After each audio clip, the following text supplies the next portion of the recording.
A lavish anniversary party becomes a public trial. A husband's betrayal, a mistress's cruel victory speech, all in front of the city's elite. "He's mine, now," she whispered, a diamond engagement ring flashing on her finger. "He's having a baby with me." The wife Emily stood alone, her world shattered into a million pieces amidst the pointing fingers and silent judgment. They thought she was broken. They thought she was defeated. But what they didn't know was that the quietest person in the room was about to unleash a power so immense it would not only silence her enemies, but buy the very ground they were standing on. The invitation was embossed in gold leaf on cardstock, so thick it felt like a sliver of marble. "Mr. and Mrs. Marcus Thorne request the pleasure of your company to celebrate 5 years of marriage." For Emily Thorne, holding it felt like holding a beautifully crafted lie. 5 years.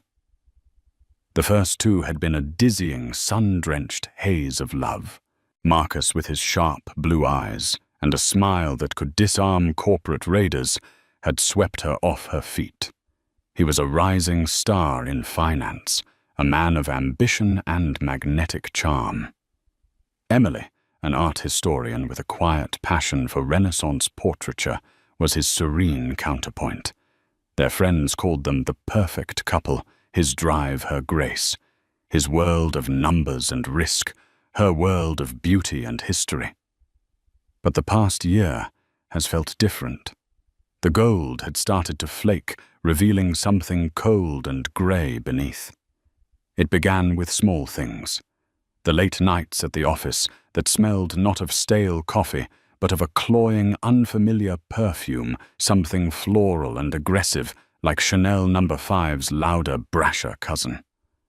Then came the hushed phone calls he'd take on the balcony, the guarded screen of his phone, the emotional distance that felt like a chasm opening between their king-sized bed.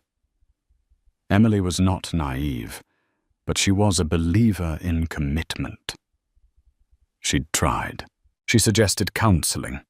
He said they were too busy. She planned romantic weekends away. He had a last-minute merger to attend to. She saw the signs, the tiny red flags that, when stitched together, formed a banner of betrayal. Yet she clung to the hope that this was a storm, not a change in the climate of their marriage. The anniversary party was Marcus's idea. "We need to show everyone we're stronger than ever." "Ellie," he'd said, his voice a little too bright, his hand on her back a little too performative. "Let's book the Serafina Grand Hall at Montague. Go all out. A celebration for us." Emily knew what it really was, a public relations campaign. Rumors were starting to circulate in their elite social circle. Whispers followed her at charity luncheons. Pitying glances were cast her way at the country club. Marcus, ever conscious of his image, wanted to quell the gossip with a tidal wave of champagne and extravagance. He was using their marriage as a shield for his reputation. On the evening of the party, Emily stood before the full-length mirror in their palatial Upper East Side apartment. She wore a custom-made gown by Carolina Herrera, a deep sapphire silk that matched her eyes. Her only jewelry was a string of pearls and her wedding rings. She looked the part of the perfect corporate wife, elegant, poised, untouchable. But inside her stomach was a knot of dread. "You look stunning," Marcus said, walking into the dressing room. He was already in his Tom Ford tuxedo, looking every bit the master of the universe. He kissed her cheek, a dry, fleeting touch. Ready to dazzle them. "Marcus," she said, her voice soft but firm. "Are we okay?" He adjusted his bow tie, avoiding her gaze in the mirror. "Of course we are. Why wouldn't we be? We have everything. Everything except honesty," she thought. "Everything except you." He finally met her eyes in the reflection. For a second, she saw a flicker of the man she had married, a flash of guilt, of regret. But it was gone as quickly as it appeared, replaced by a polished mask of confidence. "Tonight is about us, Emily," he said, his tone leaving no room for argument. "Let's not spoil it. Smile. We have a performance to give." He called it a performance. The word hung in the air between them, brutal and honest. As they descended in the private elevator to the waiting town car, Emily felt a profound chill. She was walking onto a stage, the lead actress in a play, whose tragic ending she could sense but hadn't yet read. The Serafina Grand Hall was waiting, and with it the final devastating act of her marriage. The Serafina Grand Hall was a masterpiece of old-world opulence. Crystal chandeliers, each the size of a small car, dripped light onto a sea of exquisitely dressed guests. The air hummed with polite chatter, the clinking of baccarat crystal, and the gentle strains of a string quartet playing Vivaldi. Waiters in crisp white jackets weaved through the crowd with trays of champagne and canapés. It was a scene of calculated perfection, precisely as Marcus had intended. He was in his element, moving from group to group, shaking hands with banking tycoons and laughing with society doyens. Emily was at his side, a graceful shadow. Her smile practiced and her eyes betraying nothing. She accepted compliments on her dress, on the stunning floral arrangements, on their beautiful marriage. Each word of praise felt like a tiny, sharp stone striking her heart. She was speaking with Mrs. Dubois, the undisputed queen bee of their social set, when the atmosphere in the room shifted. It was a subtle change at first, a ripple of whispers that started near the grand entrance and spread through the crowd like a contagion. Heads turned, conversations faltered. Emily followed their gaze. Standing in the grand archway was a woman who was the complete antithesis of Emily's understated elegance.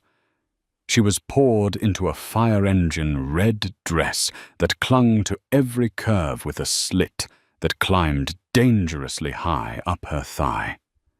Her hair was a cascade of raven curls, her lips painted a matching defiant red. She was stunning, but in a way that screamed for attention. Emily felt a cold, sickening jolt of recognition. She had seen that face before, in a tagged photo, on Marcus's social media, from a business conference in Miami, a photo he had hastily untagged. This was Isabella Rossi. Isabella scanned the room with the predatory gaze of a leopardess, her eyes landing on Marcus. He had been mid-laugh with the senator, but the sound died in his throat. The color drained from his face, leaving behind a pallor of pure panic. For a moment, the master of the universe looked like a terrified boy, caught with his hand in the cookie jar. Isabella began to move through the crowd, a shark gliding through the water. The guests parted for her, their curiosity mixed with a delicious sense of impending scandal. She didn't look at anyone else. Her focus was entirely on Marcus, and by extension, Emily. "Marcus, darling," she purred as she reached them, her voice loud enough for everyone nearby to hear. She completely ignored Emily, placing a perfectly manicured hand on Marcus's chest. "I couldn't bear the thought of you celebrating without me." Mrs. Dubois' eyebrows shot up to her hairline. The senator suddenly found a pressing need to check his phone. The circle around them widened as people leaned in shamelessly, eager to witness the carnage. "Isabella." Marcus stammered, his voice tight. "What are you doing here? This is a private event." "Oh, I know," she said, her smile a slash of red. She ran her finger down his lapel. "But our relationship isn't exactly private anymore, is it? Not after Aspen, or the Hamptons, or that lovely week in Lake Como. Each location she named was a trip Marcus had claimed was for a solo boys' weekend or a vital business retreat. Each word was a dagger twisting in Emily's gut. The whispers around them grew louder. This was no longer a party. It was a public execution. Emily stood frozen, a marble statue, amidst the chaos. She could feel hundreds of eyes on her watching, waiting for her to crumble, to scream, to cry. She did none of those things. A strange glacial calm settled over her. The hurt was immense, a physical ache in her chest. But something else was rising alongside it, a cold, clarifying anger. She finally looked at her husband, truly looked at him. The panic in his eyes was not for her, not for their marriage. It was for his reputation, his meticulously crafted image now being torched before his very eyes. He wasn't looking at her. He was looking at Isabella, a frantic, pleading look that said, "Not here. Not now." That look told Emily everything she needed to know. The hope she had foolishly clung to evaporated. This wasn't a storm. The climate had changed forever, and she was standing in the icy heart of a new, desolate winter. Isabella finally turned her attention to Emily. Her eyes, dark and triumphant, raked over Emily's sapphire gown with contempt. "So you're the wife," she said, her tone dripping with mock sympathy. "Emily, Marcus has told me so much about you. It's a pleasure to finally meet the woman I'm replacing." The string quartet had mercifully stopped playing. The silence that filled the grand hall was thick and heavy, broken only by the frantic, excited whispers of the guests. Isabella Rossi had captured her audience, and she was clearly reveling in the spotlight. "Replacing me," Emily's voice was surprisingly steady, a low, clear note in the cacophony of gossip. It wasn't the hysterical shriek the crowd had been hoping for. Isabella's smile widened a cruel, self-satisfied curve. "Don't play dumb, it's unbecoming. This whole charade," she waved a dismissive hand, indicating the opulent room. "The guests, the very party itself, is over. Marcus and I are in love." Marcus, finally finding some semblance of his voice, tried to intervene. "Isabella, this is not the time or the place." He reached for her arm, but she snatched it away. "Don't you dare!" she hissed at him, her voice a venomous whisper that still carried in the charged air. "Don't you dare try to manage me. Not anymore. I'm done being your dirty little secret. I'm done waiting in hotels while you play the dutiful husband." She turned back to Emily, her eyes glittering with a victor's malice. This was her moment, the culmination of months, maybe years of scheming. She wasn't just here to claim Marcus. She was here to obliterate Emily. "He doesn't love you, you know," Isabella continued, stepping closer, invading Emily's personal space. "He might respect you. He might be fond of you like one is fond of a comfortable old armchair. But he doesn't desire you. He hasn't for years. He comes to me for passion, for life, for a woman who understands what a man like him needs." Emily remained silent, her posture impeccable. She held Isabella's gaze, refusing to give her the satisfaction of looking away. Inside her heart was hammering against her ribs, each beat a painful reminder of the 5 years she had dedicated to a man who was now standing by, paralyzed, as she was, systematically dismantled in public. "You're probably wondering why now," Isabella said, her voice dropping to a conspiratorial yet theatrical tone. "Why I chose tonight, your special night, to make my entrance." She paused for dramatic effect, letting the anticipation build. Then she slowly, deliberately lifted her left hand. On her ring finger was a massive canary diamond, so large and garish it looked like it belonged in a museum exhibit on volcanic rock. It was a stark, screaming contrast to Emily's elegant, understated platinum wedding set. "Marcus asked me to marry him last week in Paris," Isabella announced. A collective gasp went through the room. "He's just been waiting for the right moment to tell you." Marcus looked ashen. "Bella, that's not... We didn't..." "Oh, shut up, Marcus," Isabella snapped, not even glancing at him. "Don't be a coward now." She looked back at Emily, her expression a toxic mix of pity and triumph. And then she delivered the final, devastating blow. "There's more," she said, placing a protective hand over her flat stomach, a gesture universally understood. "The real reason we can't hide anymore, the reason you have to step aside. I'm pregnant. We're having a baby." If the engagement ring had caused a gasp, this news detonated a shockwave through the hall. It was the ultimate irrefutable checkmate. An affair was a scandal. A divorce was a tragedy. But a baby was a new beginning, a new dynasty. And it made Emily in that instant a relic of the past. Isabella leaned in her voice now, a sibilant whisper meant only for Emily, but her triumphant expression was for everyone to see. "He's mine, Emily. The man, the future, the family. It's all mine now. You've lost. Just sign the papers, take your alimony, and disappear gracefully. It's the only thing you have left." For the first time, Emily's composure faltered.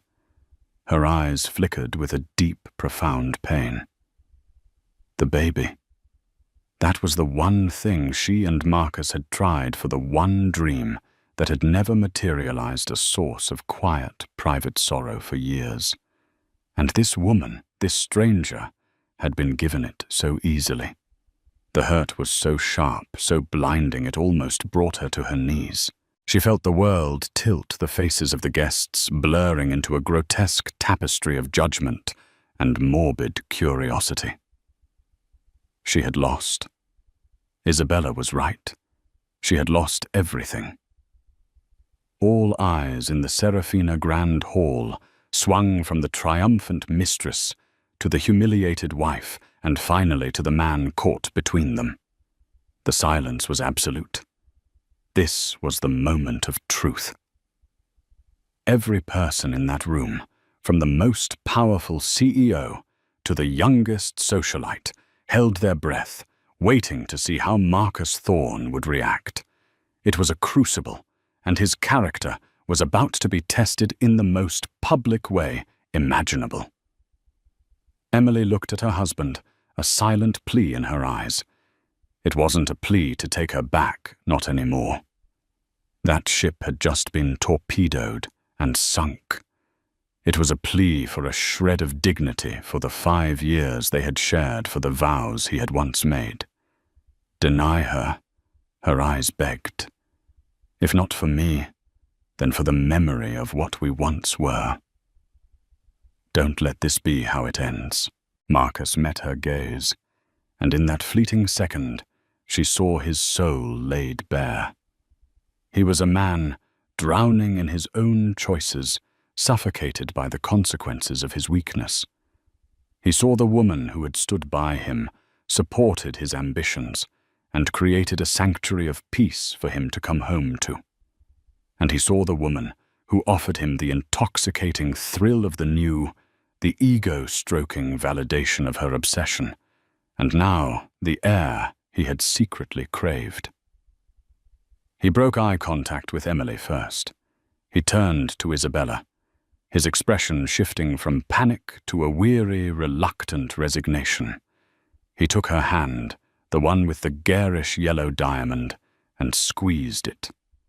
It was not a gesture of passion, but of surrender. Then he faced the silent, watching crowd. He cleared his throat, the sound unnaturally loud in the cavernous room. "I apologize to all of you for this," he began, his voice strained. He was trying to project an image of a man taking control, but he just sounded like a cornered animal. This was meant to be a private matter. He turned to Emily, and his words, when they came, were colder and more clinical than any of Isabella's taunts. "Emily," he said, refusing to meet her gaze instead, staring at a point somewhere over her shoulder. "Isabella is right. Our marriage, it hasn't been working for a long time. We've been living separate lives. I've been unhappy." He was rewriting their history in real time, painting her as a participant in their marriage's failure, making it a mutual decay rather than his singular betrayal. He was absolving himself. "I didn't want it to happen this way." He continued, the false sincerity dripping from every word. "I wanted to tell you privately with respect. I was going to. But things have accelerated." He glanced at Isabella's stomach. "There are new responsibilities I have to consider." He was choosing the baby. He was choosing the future Isabella represented, and in doing so, he was erasing the past he shared with Emily. "I think it's best if we handle this quietly," he said, the sheer audacity of the statement stunning Emily into stillness.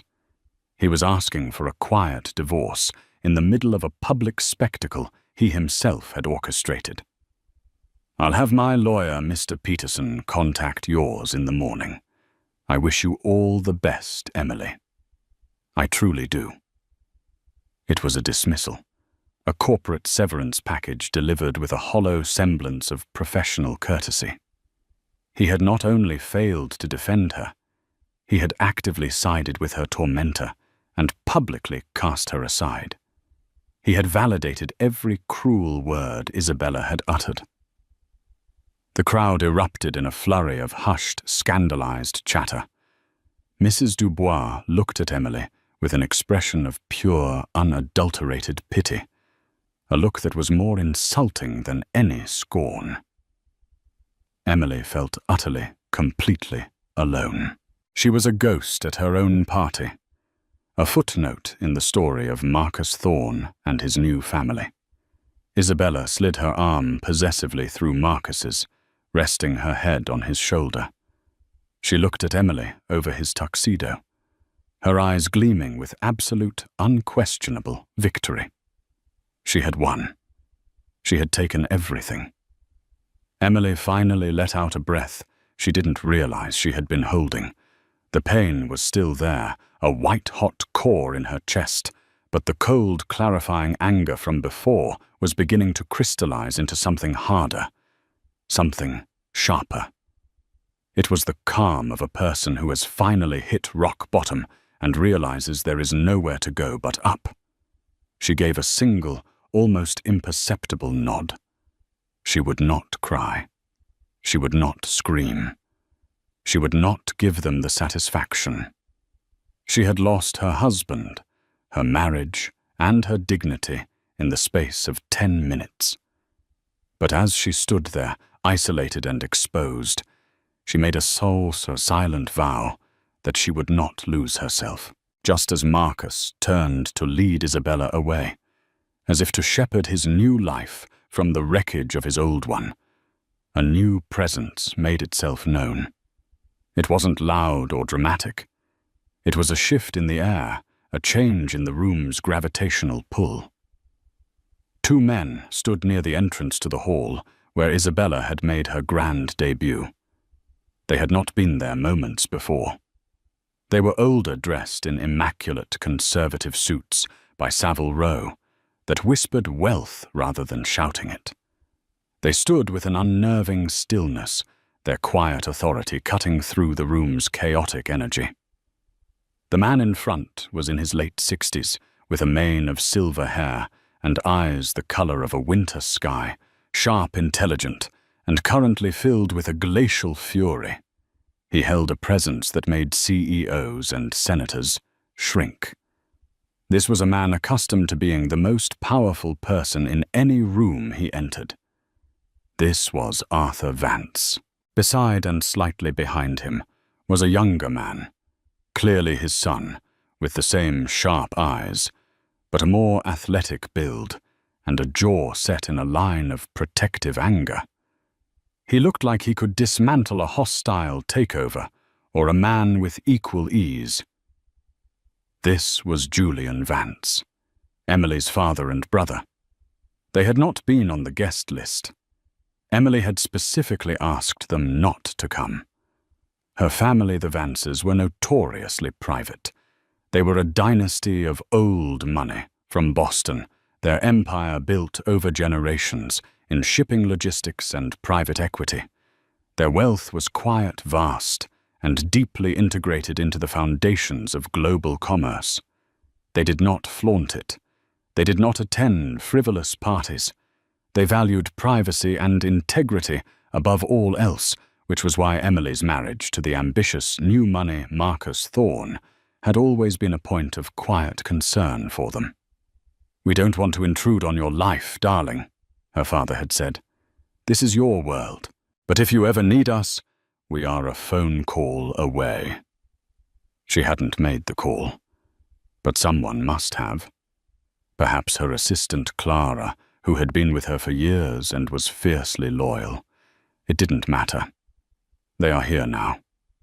Arthur Vance's eyes swept the room, taking in the scene with a practiced, analytical calm. He saw the triumphant mistress clinging to his son-in-law's arm.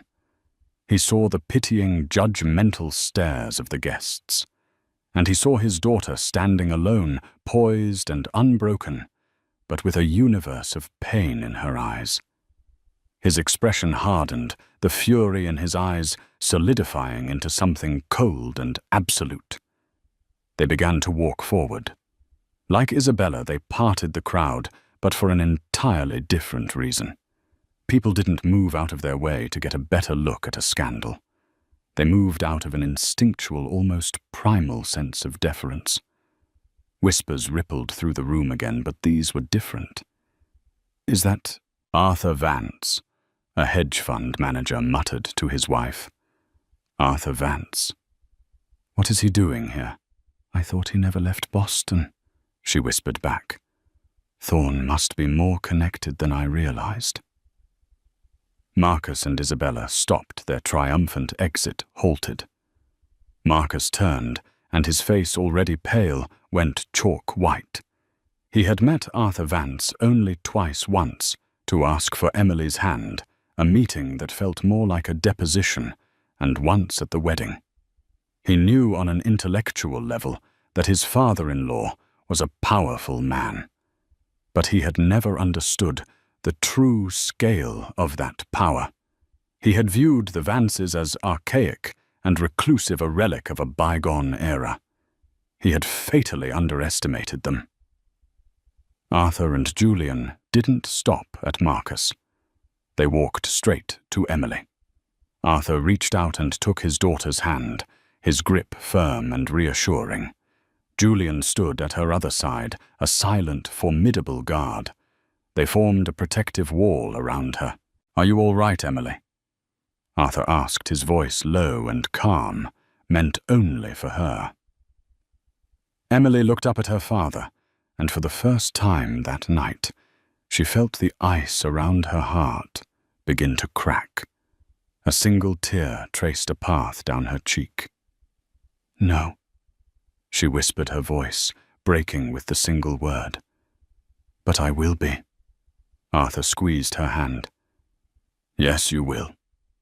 He then turned his gaze, which was now devoid of any warmth, onto Marcus. He didn't raise his voice. He didn't have to. The sheer weight of his disapproval was suffocating.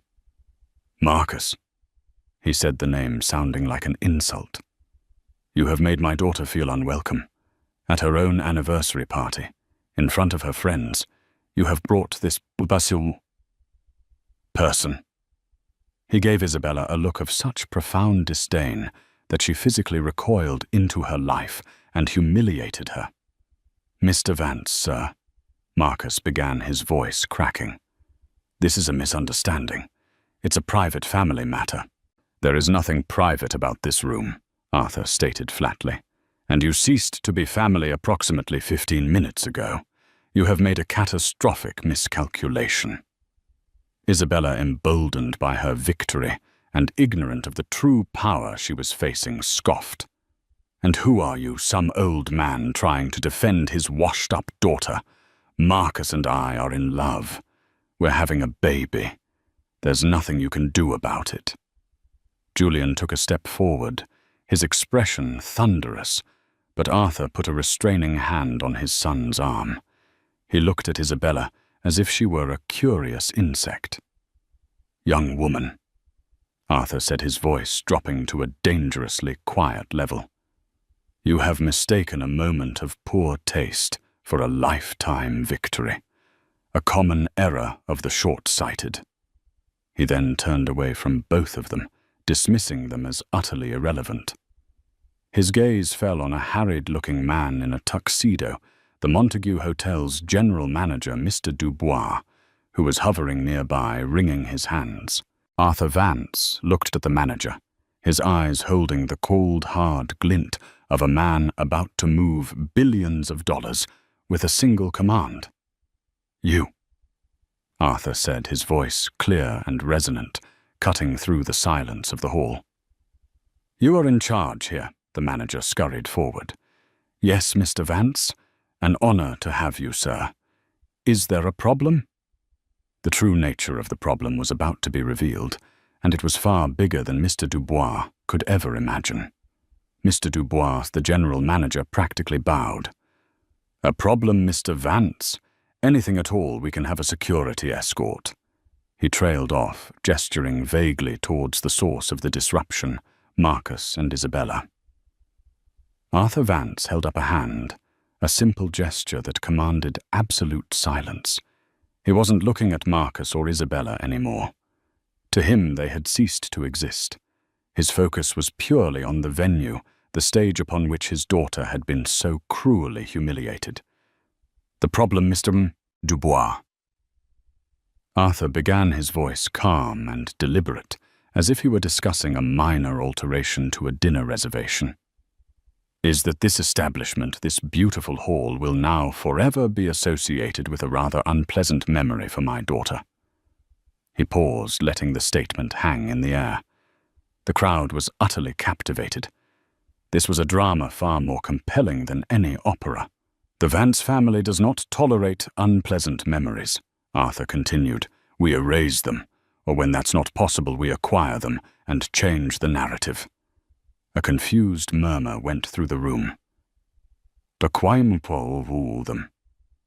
What did that mean? Marcus stared, a dawning horror on his face. He was starting to understand the chasm between his world of flashy leveraged finance and the Vance family's world of quiet foundational power. He built things on debt and speculation. They owned the bedrock. Arthur turned his piercing gaze back to the manager. "My family's primary holding company is the Vance Global Group. I assume your hotel, the Montague, is part of the Sovereign Hospitality portfolio." Mr. Dubois's eyes widened in shock. "Why, yes, sir, it is." "I thought so," Arthur said with a nod.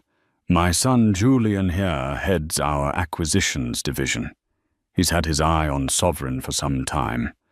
They've been undervalued since their last quarterly report." "Julian, what was the figure we discussed?" Julian, who had been silent until now, spoke with the clipped precision of a surgeon. "Their market cap at closing bell on Friday was approximately $6.8 billion, Father. We currently hold a non-disclosed 7% stake. An aggressive offer at a 25% premium would be $8.5 billion. It's an all-cash offer they would be legally obligated to present to their board. Given their current debt load, they would be fools to refuse." A wave of genuine, audible gasps swept the hall. People weren't just whispering anymore. Phones were being discreetly pulled out. Financial journalists in the crowd were frantically typing messages to their editors. This wasn't just social gossip anymore. This was a market-moving event. Isabella looked utterly baffled. "What are you talking about? Buying a hotel? You can't just do that." "My dear," Julian said, turning to her with a look of pity. "We're not buying the hotel. We're buying the company that owns the hotel, and the 37 other luxury properties in its international portfolio. This building is a rounding error." Arthur Vance looked back at the stunned Mr. Dubois. "My personal assistant, Mr. Caldwell, has been on the phone for the last half hour with the chairman of Sovereign's board. They've just been made aware of our impending hostile takeover bid, which will be tendered at the market open tomorrow morning. However, to avoid any unpleasantness, we are making a direct offer tonight for this specific property. A prepayment, if you will." He reached into his suit jacket and pulled out not a checkbook, but a simple, elegant leather folio. He opened it and produced a single sheet of paper. "This is a letter of intent backed by a direct wire transfer confirmation from our bank in Zurich. We are purchasing the Montague Hotel, New York. The land, the building, the brand, everything. Effective immediately." Mr. Dubois's phone buzzed in his pocket. He pulled it out, his hand trembling. He looked at the screen, his face turning the color of bleached parchment. He looked up at Arthur Vance, his expression one of pure, unadulterated awe and terror. I've just received an email from our CEO," the manager stammered. He says to give you whatever you want. The property. It's yours, Mr. Vance. Welcome to the Montague." Absolute profound silence. You could have heard a pearl drop on the thick Aubusson carpet. Arthur Vance gave a slight, satisfied nod. He owned the stage now. He owned the building. He owned the entire narrative. He finally turned his attention back to Marcus and Isabella, who stood frozen, their faces masks of disbelief. Isabella's triumphant smirk had vanished, replaced by a slack-jawed confusion. Marcus looked like his entire world had just been liquidated before his eyes. "Now then," Arthur said, his voice as cold as a banker's heart. "As the new owner of this establishment, I have a few immediate changes to implement. First, the decor in this hall is now officially distasteful. We will be renovating. Second, we have a new policy regarding uninvited guests and vermin." He looked directly at Marcus Thorne. "You have 5 minutes to vacate my property, you and your associate."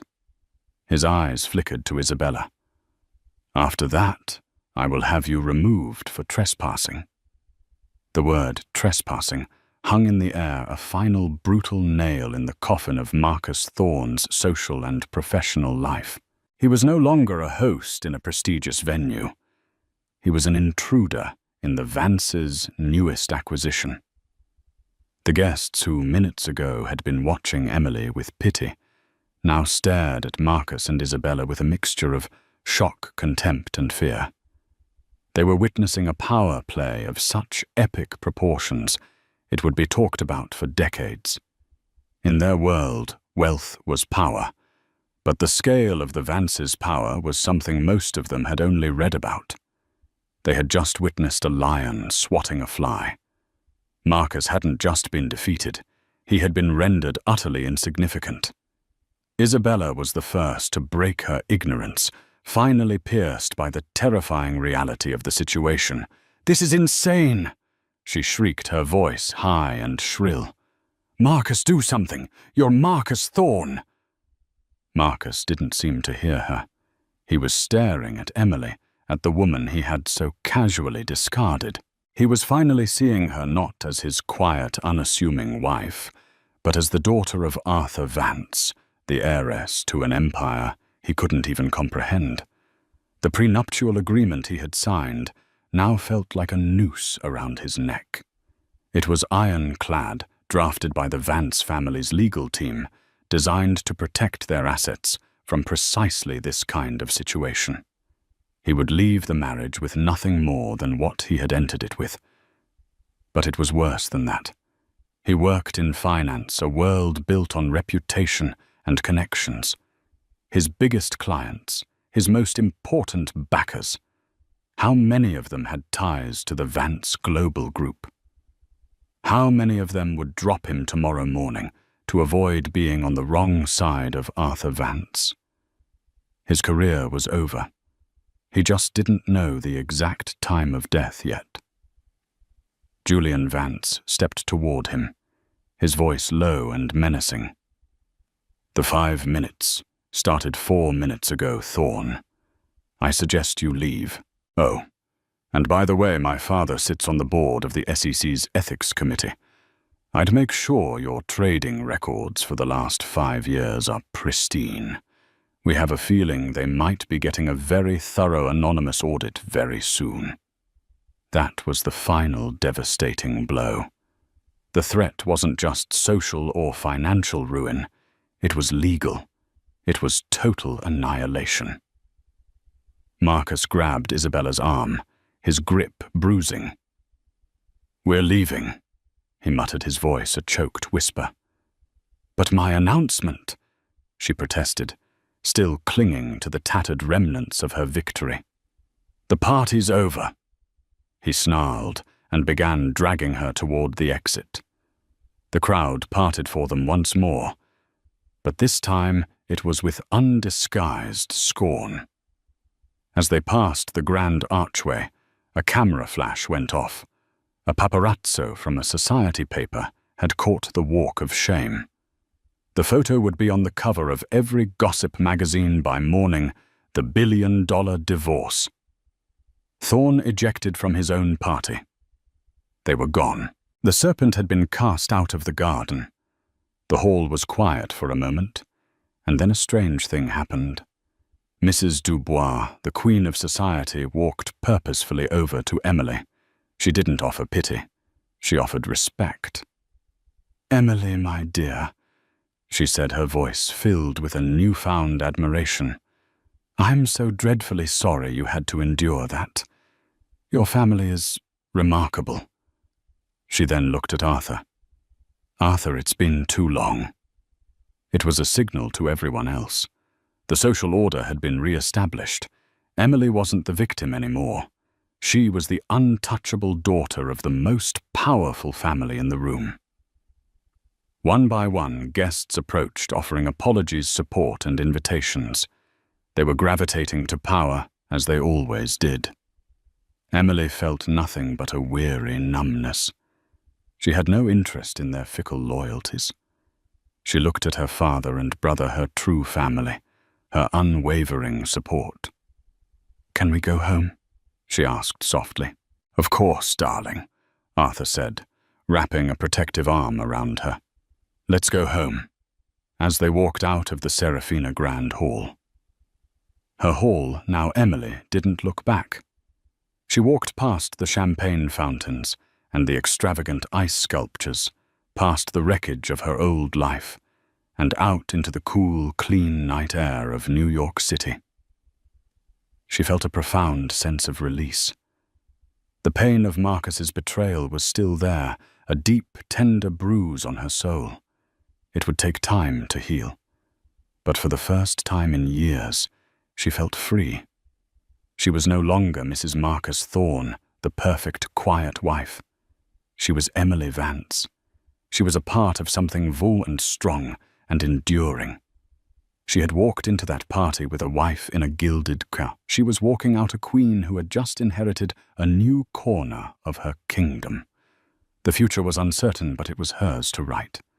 And she knew with a certainty that settled deep in her bones that it would be a masterpiece. The ride from the Montague Hotel to the Vance family's private penthouse overlooking Central Park was conducted in a profound, almost sacred silence. The custom Maybach moved through the city streets like a phantom, its sound-proofed interior insulating its occupants from the cacophony of New York life. Emily sat between her father and brother, the sapphire silk of her gown, a slash of deep color in the dimly lit cabin. The adrenaline that had sustained her through the public ordeal was beginning to ebb, leaving behind a deep, bone-weary exhaustion and a creeping, hollow ache. She stared out at the blurred city lights, seeing not the vibrant metropolis, but the ghost of Isabella's triumphant smile, hearing the echo of Marcus's clinical dismissal. The baby. The word pounded in her mind with a dull, rhythmic cruelty. It was the one piece of the betrayal that felt personal, a targeted strike at her deepest, most private vulnerability. When they arrived, their penthouse was a sanctuary of quiet luxury, unlike the opulent, almost theatrical grandeur of the Serafina Hall. The Vance home was a testament to understated power, museum-quality art. A Rothko here, a de Kooning there hung on walls of Venetian plaster. The furniture was modern and minimalist, chosen for form and comfort over ostentation. It was a space designed for thinking, for strategy, for living, not for performing. Arthur led her to a deep, comfortable sofa, facing a floor-to-ceiling window that offered a god's-eye view of the park. "Sit, Emily," he said gently. "Julian, get your sister a brandy." "I'd rather have tea," she whispered, her voice hoarse. Her father, the man who commanded a global empire, simply nodded, turned and went to the kitchen himself to put the kettle on. The simple domestic act was more comforting than any grand gesture could ever be. Julian returned and handed her a tablet. On the screen was the landing page of the Financial Times. The headline was stark: "Vance Global Initiates Hostile Takeover of Sovereign Hospitality in Dramatic Unprecedented Move." Below it, a sub-headline: "Sources cite public altercation at a private event involving VGG heir Emily Vance and husband Marcus Thorne as the catalyst." It's already everywhere. Julian said, his voice a low rumble of contained fury. The business press is framing it as a power play. The gossip sites. He grimaced. They're calling it the $1 billion takedown.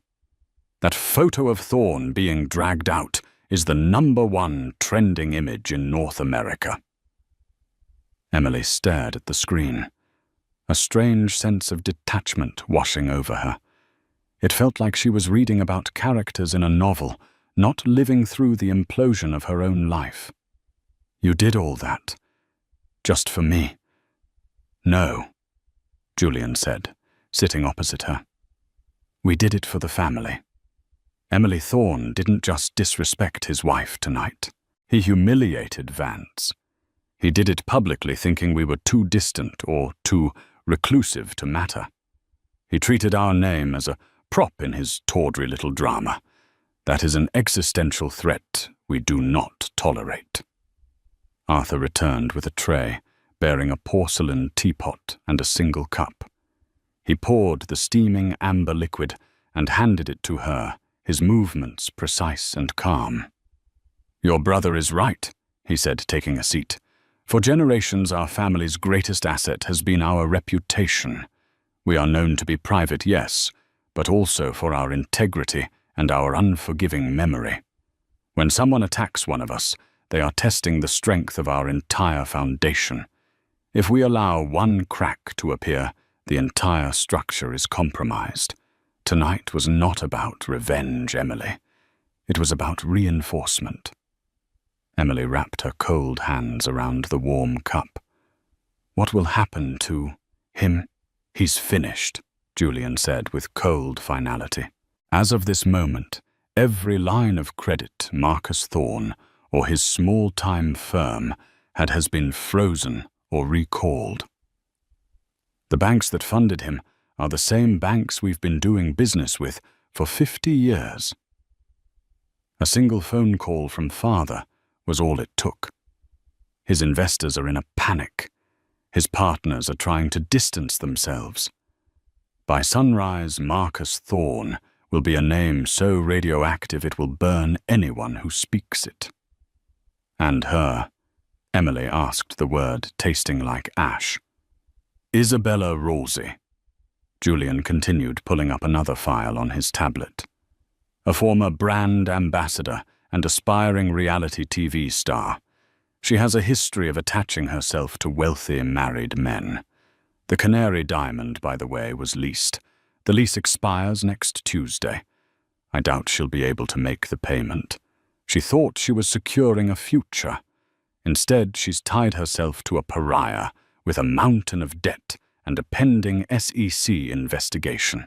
The information was delivered with surgical precision, but it brought Emily no joy. It was just a catalogue of ruin. She had loved Marcus, once truly loved him.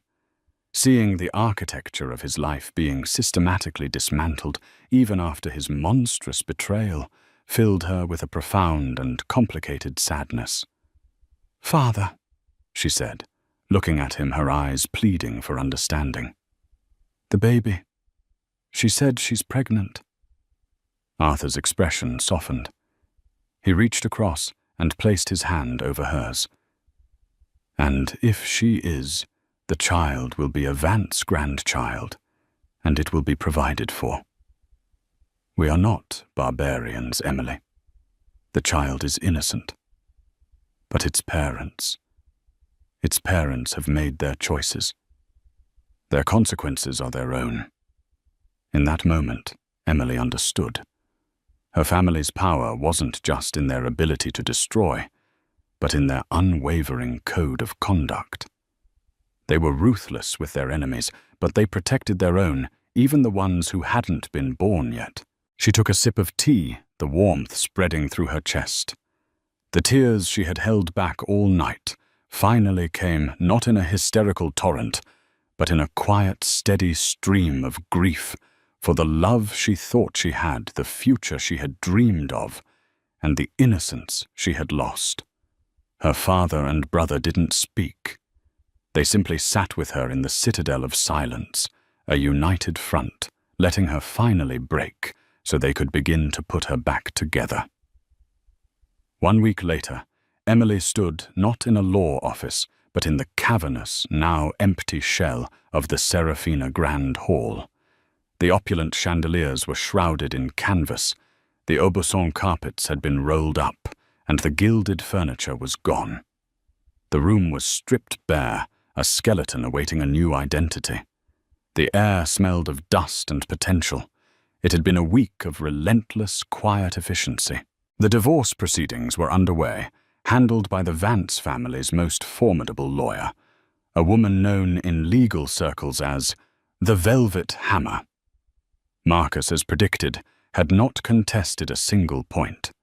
His surrender was total and immediate. He had signed away his rights, his claims, and his presence in her life with the stroke of a pen. Emily had received a single pathetic text message from him. "I'm sorry. I never understood." She had deleted it without replying. Reports from her legal team painted a bleak picture of his new reality. He and Isabella were holed up in a rented condo in New Jersey, the press camped outside. His firm had collapsed. His partners had sued him. The SEC audit was real and it had uncovered significant irregularities. Isabella, far from being the gloating victor, had reportedly been heard screaming at him that he had ruined her life. The great love story they had proclaimed had curdled into a bitter, claustrophobic nightmare of their own making. Emily felt a distant pity, but no more. Her focus was on the future, and it started here in this room that had been the site of her deepest humiliation. Her father had given her carte blanche. "The Montague is yours to manage," he'd said. "A project, something to focus on." She was standing with the lead architect for the Vance Foundation's charitable projects, a brilliant woman named Lena Petrova. "It has good bones," Lena said, her voice echoing in the empty space. "Classic proportions. What do you see for it, Emily?" Emily walked to the center of the room, to the very spot where she had stood isolated and alone. She remembered the hundreds of staring eyes, the whispers Isabella's venomous words. A lesser person might have demolished the place, erased it from the earth. But Emily was a Vance. They didn't erase history. They reshaped it to their will. "I see a place for the public," Emily said, her voice clear and strong. "This part of the city lacks a major cultural center. The Met is too far uptown for these communities. I want to turn this hall, this entire wing of the hotel, into the Vance Annex for contemporary art." Lena's eyebrows shot up in surprise and delight. "Emily, that's ambitious. The cost, the logistics. The foundation will fund it," Emily stated simply. "I want this to be a place of beauty, of learning, free admission. I want school children to come here and see their first masterpiece. I want struggling artists to have a place to display their work. I want to take a space that was built for private exclusionary luxury and turn it into something that gives back. We will transform a monument to vanity into a testament to creativity." She looked at the grand archway, where Isabella had made her entrance. "That," she said, pointing, "will be the main entrance. We'll tear down the doors. It should be open, welcoming, a place where no one ever feels uninvited." In that decision, something whole shifted within her. She wasn't just healing. She was creating. She was taking the ugliest moment of her life and using its foundations to build something beautiful and lasting. This was a power greater than buying a company or ruining an enemy. It was the power of transformation. Later that evening, back at the penthouse, Emily stood before a painting she had asked to be brought from the family's Boston estate. It was a portrait by Artemisia Gentileschi, a 17th-century female artist who had channeled her own trauma into powerful, defiant works of art. The painting depicted a strong-willed, intelligent woman gazing out at the viewer. Her expression neither happy nor sad, but filled with a deep, knowing resilience. Emily saw a reflection of herself not in the woman's face, but in her spirit. The pain of the last week was real, a scar she would always carry. But it was no longer a wound. It was a part of her story, the chapter that had ended a fairy tale and started an epic. She was no longer just a wife, a daughter, or a victim. She was Emily Vance, a patron, a builder, a force. She had found her own canvas, and she was just beginning to paint. And so Emily Vance walked away, not into an ending but a beginning. The story of that night became a legend in the city's elite circles, a cautionary tale about the difference between loud arrogance and quiet power. Marcus Thorne and Isabella Rossi disappeared from the high society pages, their names becoming synonymous with public humiliation. They got the future they wanted, but it was built on a foundation of scandal and social exile. But for Emily, the story was one of reclamation. She rediscovered her passion, not just for art, but for the legacy her family had built. She took an active role in the Vance Foundation, becoming one of the city's most respected philanthropists. She learned that true strength isn't about never falling. It's about how you rise. And on that night, backed by the unwavering love of her family, she rose like a phoenix.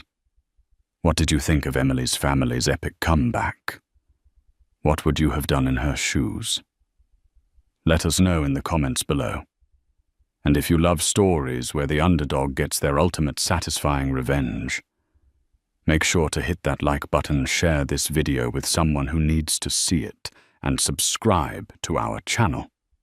Click the notification bell so you won't miss another story of epic vindication and justice.